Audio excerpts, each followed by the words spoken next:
Vamos lá então para uma coluna do João Filho lá no Intercept.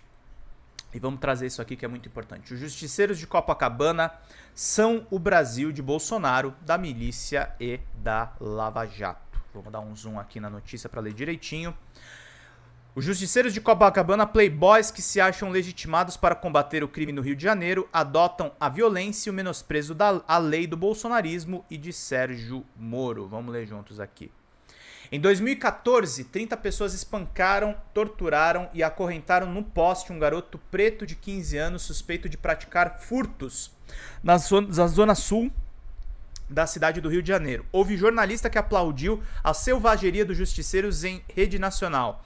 A atitude dos Vingadores é até compreensível. O que resta ao cidadão de bem que ainda foi por cima desarmado. Se defender, é claro. O contra-ataque aos bandidos é o que eu chamo de legítima defesa coletiva.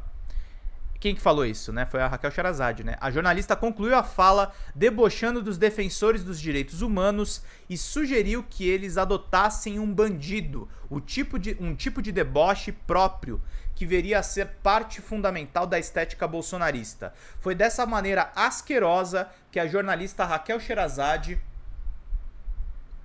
verbalizou os desejos velados do reacionarismo brasileiro.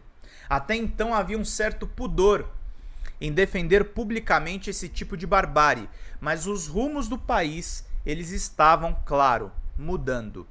À época, o bolsonarismo ainda não existia como corrente de política, mas já se preparava para ser uma plataforma que daria legitimidade a esse desejo criminoso de fazer justiça com as próprias mãos. Dias depois, a Polícia Civil prendeu 2 dos playboys vingadores, exaltados por Sherazade, e, pasmem, descobriu que os playboys tinham passagens criminais por lesão corporal, furto em condomínio e ameaça, um tipo de hipocrisia que viria a ser uma das pedras fundamentais da corrente política que clama contra a criminalidade, mas que tem os seus criminosos de estimação. Leia-se como? Leia-se milicianos.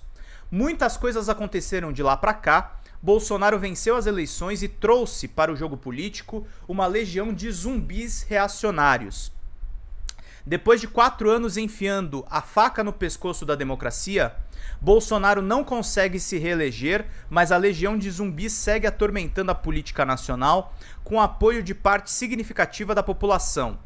A justiça com as próprias mãos continua sendo tratada como uma resposta legítima diante dos graves problemas de segurança pública.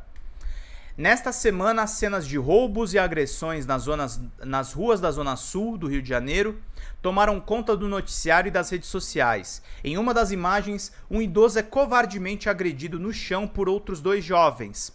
Como resposta, os moradores de Copacabana começaram a se organizar para agredir os suspeitos que assaltarem o bairro.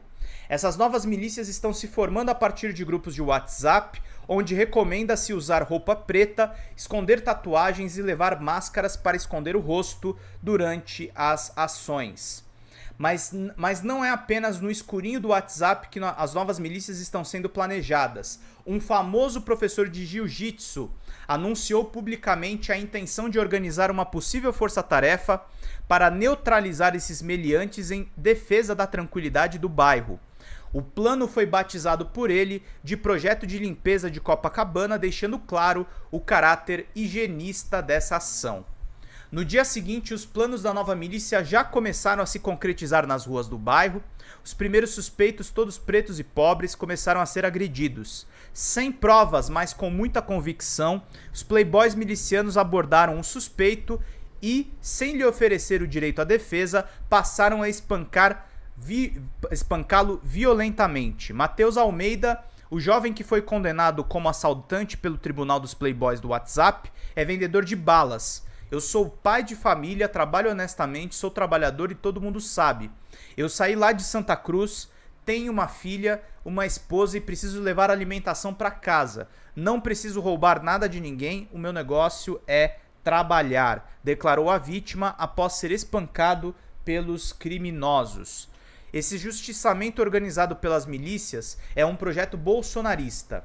E aqui não falo no sentido figurado, mas literalmente de um projeto de lei assinado por um político bolsonarista. O deputado Anderson Moraes, do PL, quer instituir o programa Guardião da Segurança Pública, que prevê a criação de grupos formados por cidadãos praticantes de artes marciais ou ex-agentes da segurança pública ou privada para apoiar o policiamento.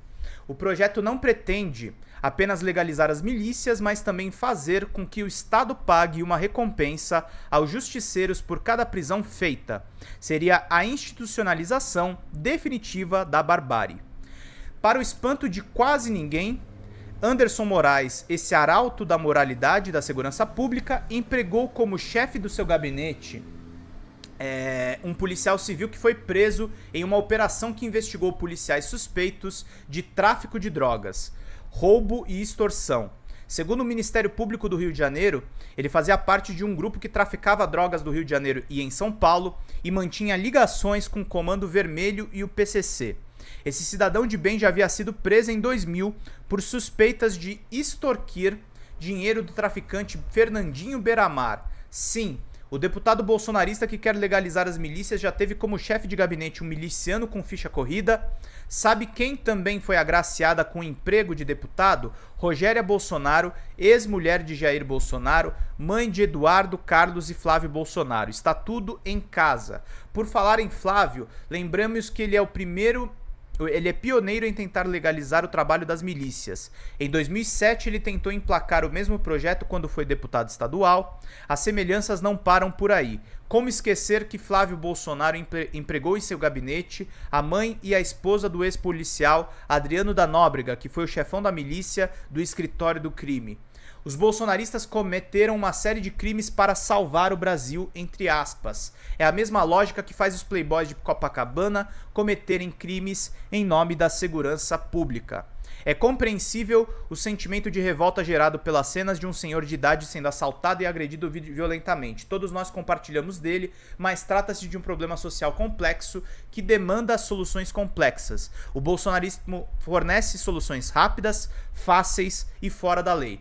Nós vimos esse espírito justiceiro não só no bolsonarismo, mas também no seu subproduto mais famoso, o lavajatismo, que contou com o apoio maciço de várias Sherazades e da grande imprensa brasileira. Foi esse mesmo espírito que mobilizou o golpismo que culminou com a invasão do prédio dos Três Poderes em 8 de janeiro. Movidos por nobres razões, os bolsonaristas não viam problema em cometer uma série de crimes graves para salvar o Brasil da posse de Lula. É a mesmíssima lógica torta que faz com que os playboys de Copacabana cometam crimes em nome da segurança pública. É a normalização de uma barbárie em que os crimes são resolvidos exclusivamente pelo exercício arbitrário das ações dos indivíduos sem a mediação do Estado. O bolsonarismo é a plataforma cultural que soube canalizar o justo sentimento de revolta da população e que ofereceu soluções que passam pela destruição do pacto social em nome de um bem maior. É fundamental para a preservação do Estado Democrático de Direito que playboys de Copacabana sejam punidos e tratados pela sociedade como criminosos. Ou estancaremos a barbárie ou em breve voltaremos para as cavernas. Meus queridos e minhas queridas. Muito bom esse texto aí do João Filho.